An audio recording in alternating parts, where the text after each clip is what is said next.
नमस्कार दोस्तों, मैं Raju Kaushal Chaudhary nursing arena online YouTube classes में आपका हार्दिक स्वागत करता हूं।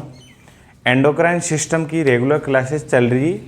एंडोक्राइन सिस्टम में हमने आज की क्लास में हम पैराथायरॉयड ग्लैंड क्या होती है इनके बारे में अपन पढ़ेंगे।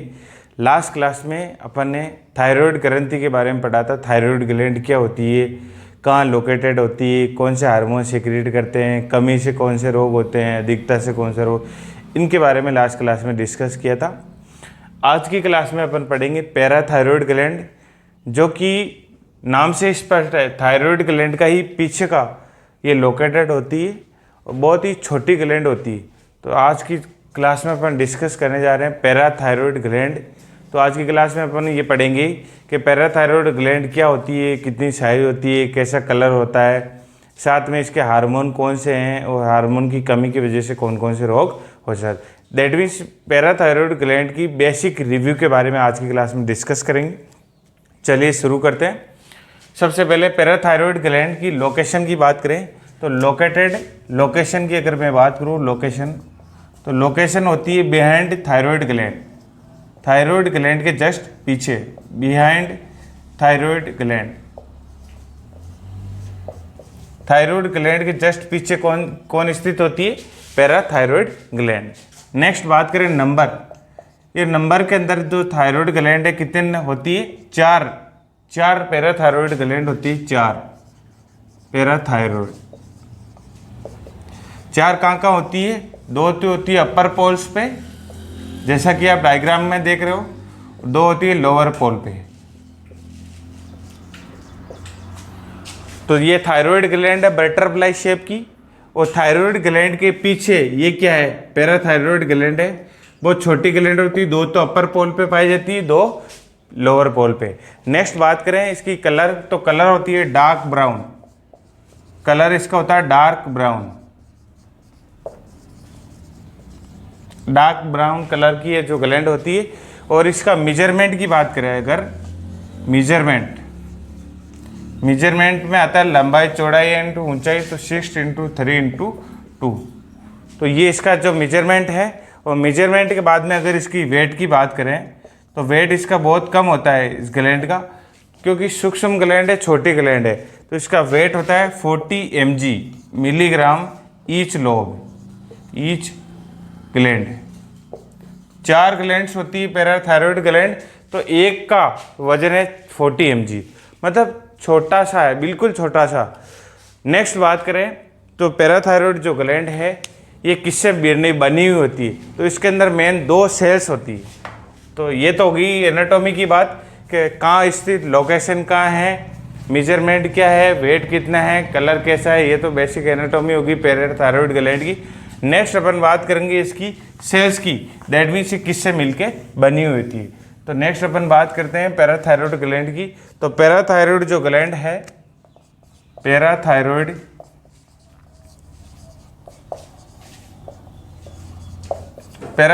ग्लैंड से है, वो मेनली 2 सेल से मिलकर बनी होती है चीफ सेल्स, दूसरी होती है ऑक्सीफिल सेल्स। तो 2 सेल से मिलकर बनी होती है चीफ सेल्स और oxyphil cell. Chief cells responsible for chief cells secreted, कौन सा हार्मोन सिक्रेट करेगी, पैराथायरॉयड हार्मोन। कौन सा हार्मोन, पैराथायरॉयड हार्मोन।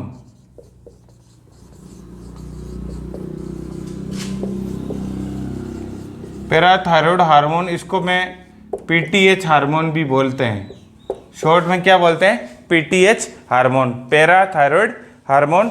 तो chief cell responsible for parathyroid hormone. ये तो कौन सा हार्मोन बनाती है, पीटीएच। और इसका जो है फंक्शन है वो क्या है, इसका जो फंक्शन है वो क्या है, अननोन है, अननोन। जो ऑक्सीफिल्स, ये तो पता है कि 2 सेल से मिलकर बनी होती है पैराथायरॉयड ग्लैंड, लेकिन चीफ सेल्स का फंक्शन पता है कि ये पीटीएच हार्मोन सिक्रेट करती है।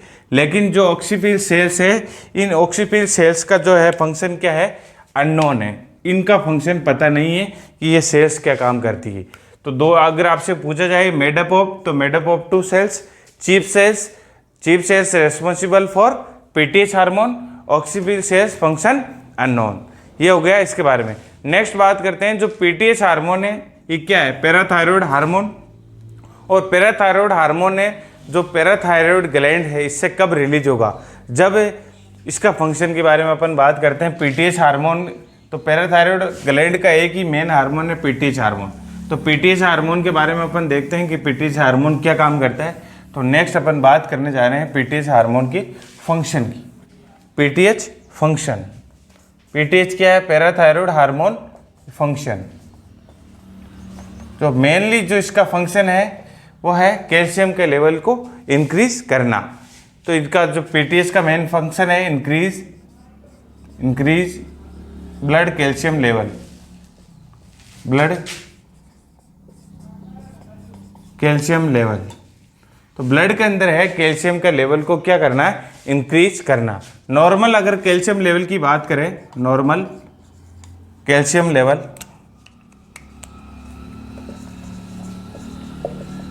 तो नॉर्मल कैल्शियम लेवल होता है 9 to 11 mg पर DL डेसीलीटर।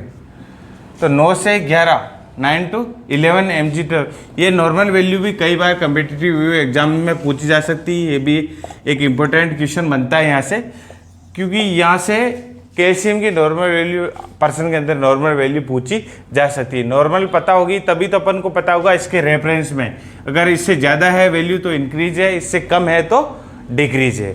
तो ये पीटीएच हार्मोन है, इसका मेन फंक्शन है increase blood calcium level.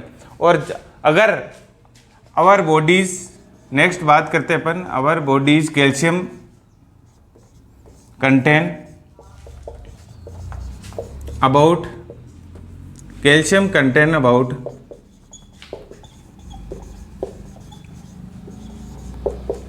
1100 mg, 1100 mg, sorry mg नहीं, ग्राम आएगा यहाँ पे, 1100 ग्राम, लगभग बॉडी वेट का 1.5% of total body weight, total body weight. तो हर आदमी के अंदर लगभग 1100 ग्राम कितना हो गया, 1 किलो और 100 ग्राम, मतलब 1 किलो से ज़्यादा क्या होता है बॉडी में कैल्शियम होता है। तो बॉडी का जो वेट होता है उसका 1.5% कितना होता है, नॉर्मल कैल्शियम लेवल है वो पाया जाता है ह्यूमन बीइंग के अंदर, नॉर्मल ह्यूमन बीइंग के अंदर। नॉर्मल कैल्शियम की वैल्यू पूछी जाए तो 9 to 11 mg DL। नेक्स्ट बात करते हैं फंक्शन में, जैसा कि अपन ने देखा इंक्रीज ब्लड जो है कैल्शियम लेवल करता है जो पीटीएच हार्मोन। अब कैसे ये कैल्शियम के लेवल को बढ़ाता है उसके बारे में अपन बात करते हैं कि किस प्रकार ये इंक्रीज करता है ब्लड के। तो 2 तरीके हैं इसमें, इसके क्या है 2 तरीके। एक तो क्या करेगा ये इंक्रीज रीएब्जॉर्प्शन, इंक्रीज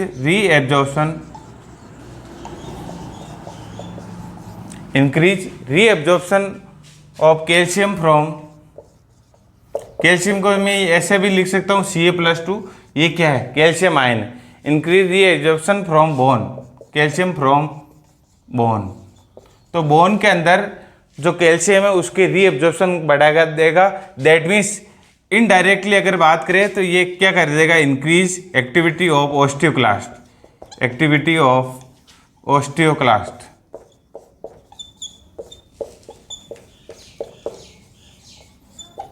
तो ऑस्टियोक्लास्ट सेल्स है जो कि बोन फॉर्मिंग सेल्स है, तो उन सेल्स की एक्टिविटी ये क्या कर देगा, बढ़ा देगा पीटीएच हार्मोन। तो ब्लड के अंदर जो रीएब्जॉर्प्शन ऑफ बोन है उसका increase reabsorption calcium from bone. और इस ऑस्टियोक्लास्ट जो कि बोन को तोड़ने वाली सेल्स है क्लास्ट, और ब्लास्ट होती है बोन फॉर्मिंग। तो ये जो बोन को क्या करेगी, बोन से जो कैल्शियम है तोड़ेगी पीटीएच हार्मोन, और बोन से कैल्शियम टूटेगा और तो ब्लड में जाएगा तो ब्लड का लेवल है वो बढ़ेगा। तो एक तो ये हो गया कि बोन के अंदर से रीअब्जॉर्प्शन, बोन से रीअब्जॉर्प्शन पावर है वो ज़्यादा कर देगा। बोन से ज़्यादा कैल्शियम टूटने लगे तो ब्लड के अंदर कैल्शियम लेवल बढ़ जाएगा। दूसरा कारण, एक तो ऐसे बढ़ जाएगा, दूसरा है ये कर देगा डिक्रीज एक्सक्रीशन, डिक्रीज एक्सक्रीशन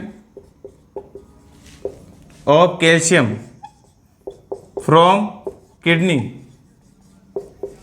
और किडनी से जो वेस्ट मटेरियल के रूप में जो कैल्शियम बाहर जा रहा है उसको क्या कर देगा, कम। पीटीएच हार्मोन के अपन फंक्शन की बात कर रहे हैं, तो पीटीएच हार्मोन मेन काम करता है increase blood calcium level. Blood के अंदर कैल्शियम के लेवल को बढ़ा रहा है। किस प्रकार बढ़ा रहा है, तो इसमें बोन से कैल्शियम ज़्यादा एब्जॉर्ब कर रहा है एक तो बोन से टूट के कैल्शियम कहाँ आएगा, ब्लड के अंदर। दूसरा, जो कैल्शियम बॉडी से बाहर जा रहा है उसको क्या कर रहा है, कम। Decrease excretion of calcium from kidney, तो किडनी के अंदर से जो कैल्शियम बाहर जा रहा है यूरिन के थ्रू उसको कम जाने दे रहा है, तो वहाँ से भी बचत हो रही है, वहाँ से भी बढ़ रहा है और इधर से ज़्यादा तोड़ रहा है, तो दोनों मिला के अल्टीमेटली क्या हो रहा है, कैल्शियम के लेवल को बढ़ा रहा है। साथ में जो पीटीएच जो हार्मोन है वो एक्टिवेट करता है विटामिन डी को। क्या करता है, विटामिन डी को। और विटामिन डी को जैसे ही एक्टिवेट करेगा तो vitamin D also helpful in calcium absorption. तो नेक्स्ट अपन बात करें इसकी फंक्शन की, तो नेक्स्ट जो है पीटीएच जो हार्मोन है ये क्या करेगा, activates vitamins D. Vitamins D का दूसरा नाम है 125 डाईहाइड्रोक्सी 125 डाईहाइड्रोक्सी विटामिन डी। इसका दूसरा नाम है विटामिन डी का 1,25 डाईहाइड्रोक्सी विटामिन डी। इसको कैल्सीट्रायोल भी बोलते हैं। क्या बोलते हैं, ऑल्सो नोन एज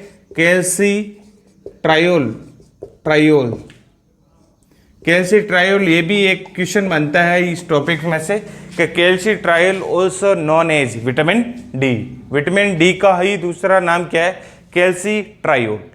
तो जो है पीटीएच हार्मोन इसको क्या कर रहा है, विटामिन डी को एक्टिवेट कर रहा है। और विटामिन डी को एक्टिवेट करते ही विटामिन डी क्या करेगा, जो विटामिन डी है ये एब्जॉर्प्शन, जो कैल्शियम में हेल्प करता है एब्जॉर्प्शन को। तो विटामिन डी, नेक्स्ट बात करें तो vitamin D helps in calcium absorption.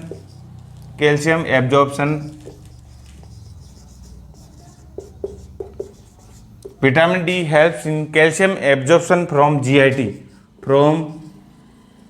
GIT.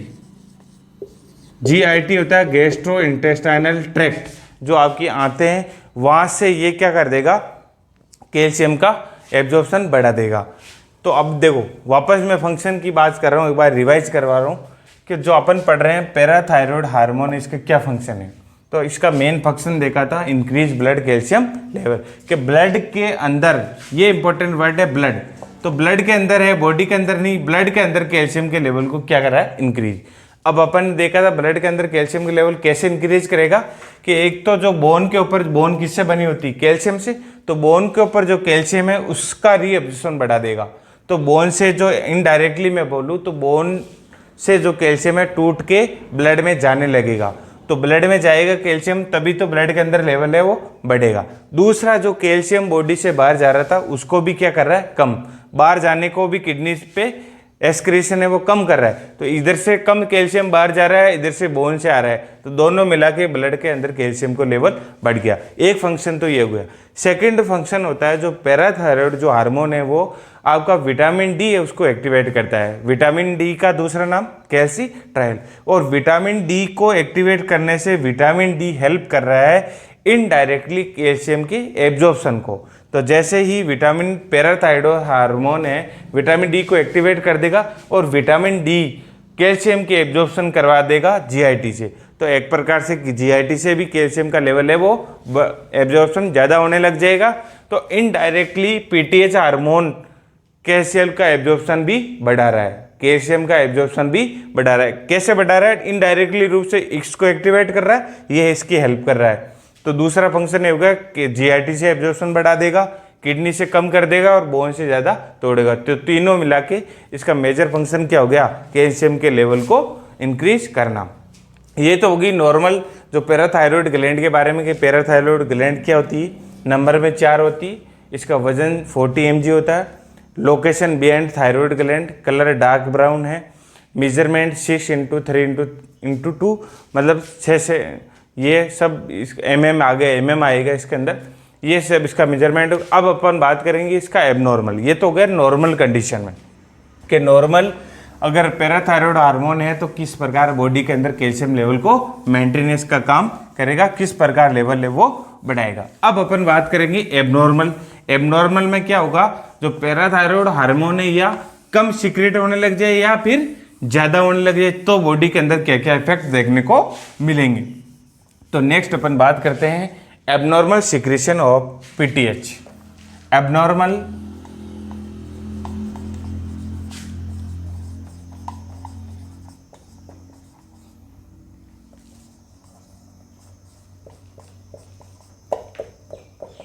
तो एबनॉर्मल का मतलब होता है ज़्यादा हो तो भी एबनॉर्मल है और कम हो तो भी एबनॉर्मल है। तो पीटीएच का अगर सिक्रेशन क्या होगा, अगर सिक्रेशन में फर्स्ट बात करूं decrease secretion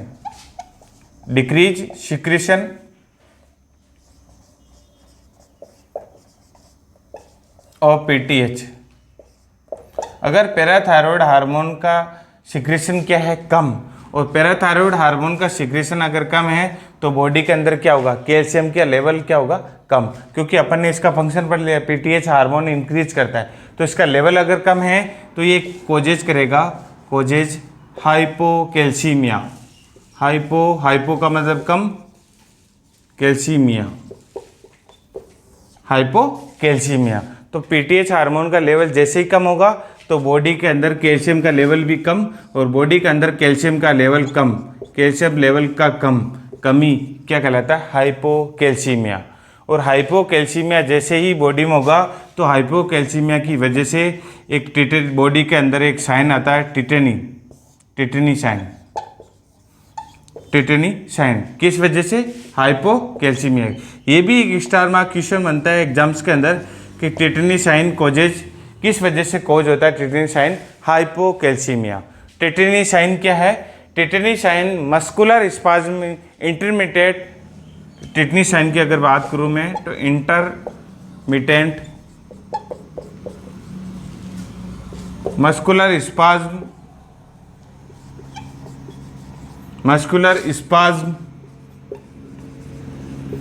in arms and legs, in arms and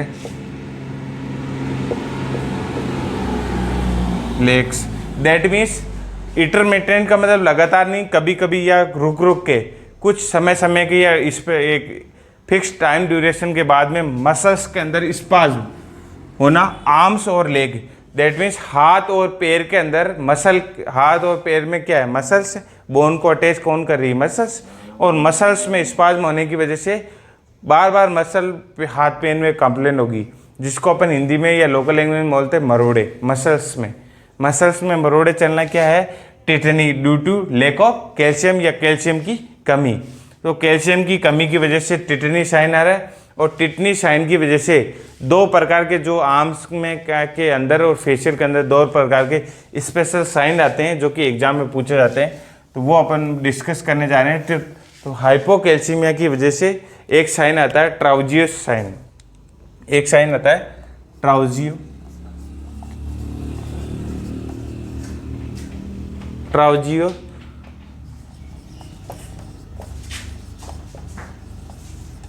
एक साइन आता है हाइपोकैल्सीमिया की वजह से, एक साइन आता है।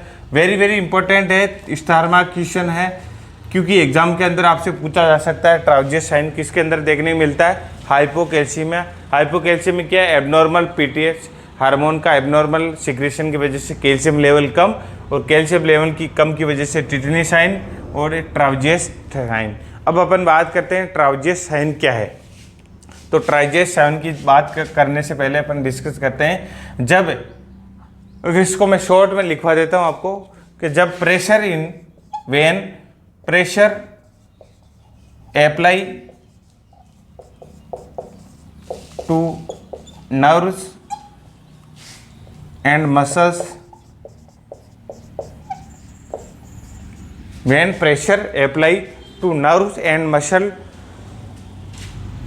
muscles oblique blood vessels कर लो, क्योंकि वेसल्स पे भी प्रेशर आएगा, मसल्स पे भी आएगा, जो नर्व पे वहाँ पे भी आएगा, ऑफ अपर आर्म्स।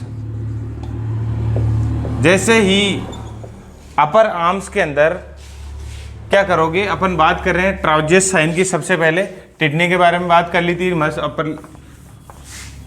तो जैसे ही pressure apply to nerve and muscles या vessels to upper arms, that means इसका मैं बेस्ट एग्जांपल बात करूं तो बीपी का जो कप होता है, ब्लड प्रेशर कफ, ब्लड प्रेशर का कप कहाँ पर बांधते हो आप, इस एरिया पे। इस एरिया पे ब्लड प्रेशर के कप में जैसे ही आप उसको डिफ्लेट करोगे, उसमें आप एयर पुश करोगे तो वो क्या करेगा, कंप्रेशन डालेगा। और कंप्रेशन डालेगा तो वहाँ पे जो अपर आर्म की वो नर्व भी अफेक्टेड होगी, मसल्स पे भी प्रेशर आएगा और वेसल्स पे भी आएगा। और अगर पेशेंट में हाइपोकैल्सीमिया कंडीशन है, कैल्शियम का लेवल कम है, तो जैसे ही प्रेशर डालोगे आप या बीपी कप बांध के उसमें हवा भरोगे पेशेंट में, जैसे ही तो पर्सन के जो मस्कुलर है मसल्स के अंदर, muscles of hand, in muscles of hand के अंदर क्या आएगा, स्पाज्म क्रिएट होगा। Spasm, in muscles of hand में क्या होगा, स्पाज्म। और स्पाज्म है दैट मीन्स क्या है, ये पॉजिटिव ट्राउजियस साइन है, पॉजिटिव ट्राउजियस साइन।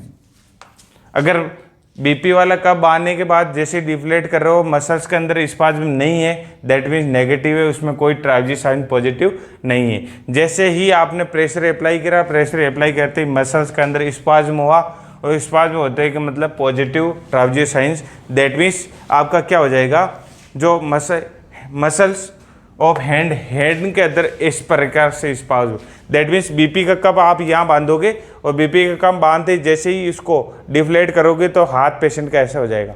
मसल्स के स्पाज्म की वजह से हैंड का जो है मसल स्पाज्म हो जाएगी, तो हाथ है वो इस तरह से मुड़ जाएगा। ये साइन क्या कैसा है, तो ये जो ट्राउजियस साइन है, इसका बहुत सारे क्वेश्चन बनते हैं। कंपिटिटिव व्यू में आपसे ऐसे पूछा जा सकता है कि हाइपोकैल्सीमिया की वजह से कौन सा साइन आता है, ट्राउजियस साइन, या ट्राउजियस साइन किस वजह से कोज हो सकता है, हाइपोकैल्सीमिया। या आपको इमेज दे दी ऐसे, यहाँ पे बीपी कप बांध के और हाथ की पोजीशन ऐसे दे दी, यहाँ पे बीपी कप बांध दिया और इस तरह से, तो इमेज दे के इमेज बेस्ड क्वेश्चन भी बन सकता है। तो आपको पहचानने का आइडेंटिफाई द विच साइन, तो ट्राउजियस साइन ड्यू टू हाइपोकैल्सीमिया। तो मसल्स ऑफ हैंड में क्या आ जाएगा, हैंड की जो मसल्स में क्या आ जाएगा, स्पाज्म, और हैंड की जो मसल्स में स्पाज्म आना की क्या है, ट्राउजियस साइन। एक साइन होता है वोस्टेक साइन। दूसरे साइन की अपन बात करें, वोस्टेक साइन, दोनों ही इंपॉर्टेंट साइन है।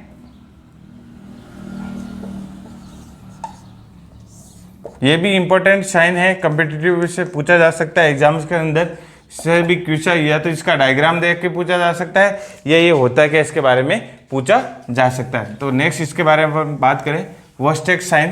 तो वोस्टेक साइंस क्या होता है, वोस्टेक साइन होता है जब फेशियल जो है, जैसा कि पैरोटिड ग्लैंड यहाँ है, वो पैरोटिड ग्लैंड के नियर बाई फेशियल जो नर्व है, जो कि 5th क्रेनियल नर्व होती है, आपको पता है सब लोगों को, और इस नर्व पे जैसे ही टेपिंग करूँगा तो मसल्स के, फेशियल मसल के अंदर स्पाज्म आएगा, और फेशियल मसल में स्पाज्म आने की वजह से facial expression, abnormal facial expression cause होगा पर्सन को, वही क्या है, वोस्टेक साइन। तो इसके अंदर अगर मैं लाइंस के अंदर इसको फ्लो चार्ट के अंदर लिखूं तो वेन टेपिंग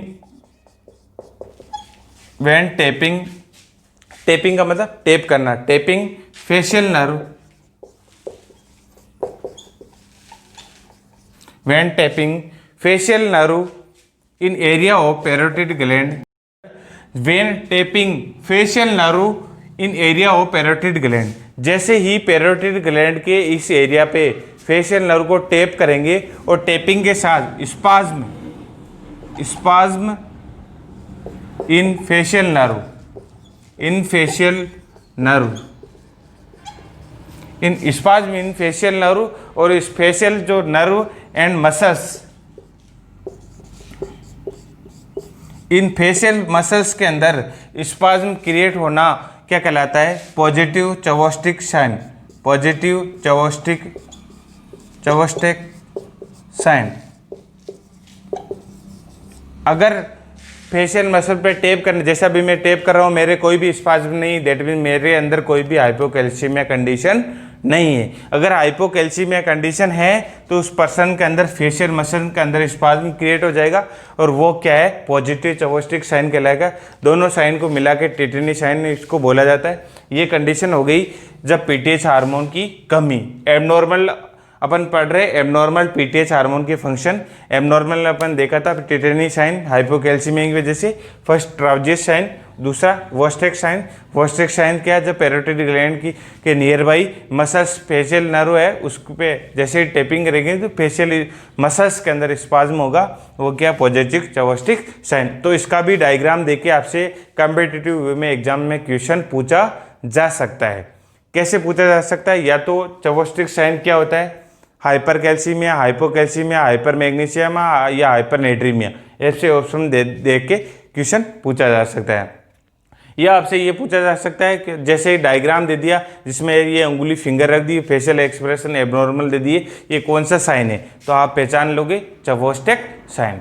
नेक्स्ट अपन बात करते हैं, अगर पीटीएच हार्मोन है इसका लेवल बढ़ जाए, ये तो हो गई कमी की वजह से। जैसे ही हार्मोन कम होगा कैल्शियम का एब्जॉर्प्शन कम, और कैल्शियम का एब्जॉर्प्शन कम हाइपोकैल्सीमिया, और हाइपोकैल्सीमिया की वजह से दो साइन। अब अपन बात करते हैं increase PTH level, increase PTH level. अगर हार्मोन का लेवल है वो क्या हो जाए, बढ़ जाए। हार्मोन का लेवल अगर बढ़ जाए और उस हार्मोन के लेवल को बढ़ जाना ही कंडीशन कहलाती है हाइपरकैल्सीमिया।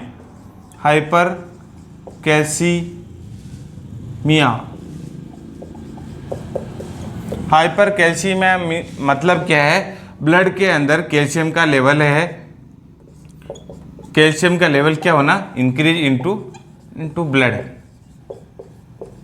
तो ब्लड के अंदर कैल्शियम का लेवल बढ़ना क्या है, हाइपर। क्योंकि पीटीएच हार्मोन का लेवल बढ़ जाएगा तो एक तो बोन से ज़्यादा कैल्शियम तोड़ेगा, डिक्रीज किडनी से रोकेगा और जीआईटी से बढ़ा देगा। टोटली मिलके बहुत ज़्यादा लेवल हो जाएगा। बहुत ज़्यादा लेवल कितना, 9 to 11 mgdl मैंने बताया था नॉर्मल। तो इससे ज़्यादा लेवल होगा तो हाइपर कैल्सीमिया कंडीशन कहलाएगा। और हाइपर कैल्सीमिया की वजह से ड्यू टू ये हाइपर कैल्सीमिया कब होगा, जब बोन है, इन बोन से कैल्शियम क्या होगा, इन बोन से लॉस होगा कैल्शियम का, लॉस ऑफ Ca+2। बोन से ज़्यादा कैल्शियम लॉस होगा तो बोन्स क्या होगी, सॉफ्ट हो जाएगी, सॉफ्ट, तो दैट मीन्स फ्रेजाइल, और फ्रेजाइल की वजह से वो बोन है more prone for fracture, more prone for fractures.